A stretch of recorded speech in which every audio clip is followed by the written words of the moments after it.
जय माँ काली। देखिए, आज मैं आपको बताऊंगा इस वीडियो के माध्यम से कि काली किस तरह से, कृष्ण कैसे काली बने, मतलब कृष्ण काली किस तरह से प्रकट हुई। देखिए, ब्रज के अंदर भक्ति के दो विभाग है, मतलब दो है ना विभाग है। मतलब एक है परिकीय भाव, एक है स्वकीय भाव। स्वकीय भाव में ये माना जाता है कि कृष्ण की राधा रानी से विवाह हुआ है और कृष्ण और राधा रानी जुगल सरकार आराध्य हैं। और दूसरा जो भाव है जिसका नाम परकीय भाव है, उसके अंदर ये माना जाता है कृष्ण और राधा का विवाह नहीं हुआ, राधा रानी का विवाह भगवान श्री कृष्ण के अभिमन्यु से हुआ, जो कि भगवान श्री कृष्ण के ही एक तरीके से दूसरा रूप है। और राधा रानी की जो शादी हुई है वो जावट में हुई है, उनका ससुराल जावट है, उनकी सास का नाम जटीला है और जो ननंद है वो कुटीला है। और जो परिकीय भाव है उसके अंदर ये माना जाता है कि कृष्ण भगवान और राधा रानी रोज नित्य मिलते हैं, आपस में खेलते हैं, छोटे छोटे बच्चे होते हैं, जैसे लीलाएं होती हैं उनकी होती है। ये परिकीय भाव का उद्देश्य है। और ब्रज में जो प्रचलित है वो परकीय भाव ही है। हम गौड़ीय वैष्णव भी मानते हैं कि राधा रानी का जो है कृष्ण के साथ प्रेम वाला भाव है, मतलब प्रेम है। विवाह राधा रानी का किसी और से हुआ, जो कि अभिमन्यु से हुआ, जो कि वो भी कृष्ण ही है, परंतु भगवान कृष्ण ने अपने आप को दो भाग में डिवाइड कर लिया है। एक मूलतः जो भाव है उसमें वो प्रेम ही प्रदर्शित करते हैं, और दूसरा जो भाव है उसके अंदर वो अभिमन्यु के रूप में है, जिसके साथ भगवान राधा रानी का विवाह हुआ। अब जब राधा रानी का विवाह कृष्ण हुआ, तो उसके बाद जब कृष्ण भगवान से वो राधा रानी और कृष्ण भगवान राधा रानी से जब मिलने आते थे, तो कहीं ना कहीं ब्रज के अंदर इस भाव को माना जाता है कि राधा रानी जब कृष्ण से मिलती थी तो उनकी जो सास थी और उनकी ननंद थी, उनको बिल्कुल भी पसंद नहीं था कि कृष्ण उनसे, उनकी बहू से मिलने आए। तो अब कहीं ना कहीं ये बात जो है उनकी जो सास को, जटीला, और को पता लग गया कि राधा रानी जो है कृष्ण से मिलने जाती हैं, तो उनको बड़ा दुख हुआ। तो एक दिन उनकी जो ननंद थी जिसका नाम कुटीला है, उसने अपनी माँ को बोला कि माँ, मुझे पक्का पता लग गया है कि कृष्ण और राधा कहाँ मिलते हैं और आज मैं उनको रंगे हाथ पकड़ूंगी।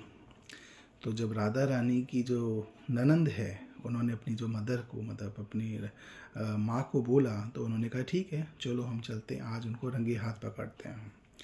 तो जब राधा रानी की कुटीला और जटीला दोनों की दोनों जहाँ भगवान श्री कृष्ण और राधा रानी लीलाएं कर रहे थे, उस जगह स्थान पे पहुँच जाते हैं। और उसी स्थान पे पहले से ही पता लग जाता है भगवान श्री कृष्ण की एक सखा को, कि मधुमंगल को, कि राधा रानी की जो सास है और ननंद है वो आ रहे हैं और रंगे हाथ पकड़ेंगे। जब ये बात राधा कृष्ण को पता लगती है, राधा रानी घबरा जाती है। राधा रानी सोचती हैं कि देखो आज तो मैं पकड़ी जाऊंगी, आज तो मेरी सास और ननंद मुझे नहीं छोड़ेंगी, हे प्रभु मेरी कुछ रक्षा करो। तो कृष्ण भगवान देखिए सबकी जब रक्षा करते हैं तो वैसी बात है, राधा रानी की क्यों नहीं करेंगे। तो उन्होंने कहा राधा तुम चिंता मत करो, उससे पहले मैं कुछ ना कुछ कर दूंगा। अब जैसे वो गुफा के अंदर आते हैं तो कृष्ण भगवान जो हैं स्वयं काली बन जाते हैं, ठीक है ना। वैसे भी काले हैं भगवान श्याम सुंदर, और जो काली का रूप धारण कर लेते हैं, क्यों काली का रूप क्यों धारण करते हैं, क्योंकि जो राधा रानी की जो ननंद होती हैं, सास होती हैं, वो काली माँ की भक्त होती हैं। और वो जब काली का रूप धारण कर लेते हैं और राधा रानी को कृष्ण भगवान इशारों में बोल देते हैं कि अब तो मेरी पूजा करो, है ना। और भगवान श्री कृष्ण कृष्ण काली बन जाते हैं। तो जब कृष्ण काली की जो राधा रानी पूजा करती हैं, मतलब कृष्ण भगवान काली बन गए और राधा रानी उनकी पूजा कर रही हैं। तो जब पूजा कर रही हैं इतने में जटीला कुटीला आती हैं, और जो जटीला होती है, जो सास होती है, जब देखती है कि राधा रानी काली की पूजा करी, बड़ी खुश होती है, अपनी बेटी को डांटती हैं और मारती हैं कि तुम तो मुझे कह रही थी कि कृष्ण राधा रानी मिले। तो वो कहती है कि हाँ मेरे को सच पता है, ऐसा ही हुआ है, मैंने देखा है ये दोनों आपस में मिले थे, है ना। तो बोले नहीं, यहाँ तो काली की पूजा कर रही है।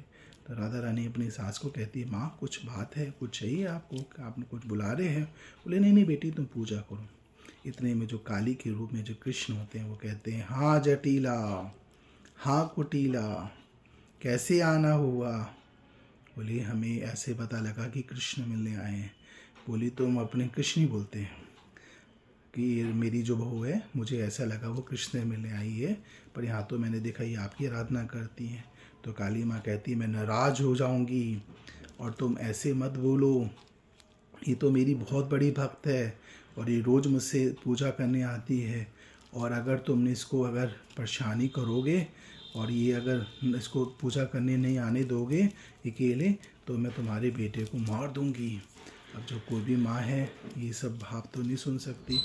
तो जब क्या कहते हैं, राधा रानी की जो सास को ये पता लगता है कि ऐसा काली माँ खुद ही बोल रही हैं, जो कृष्ण थे, तो अपनी बेटी को मारती हैं। कहती तुम्हारे चक्कर में मेरे बेटे की जान चली जाती, और उसको डांटती पीटती भी अपने घर ले जाती हैं।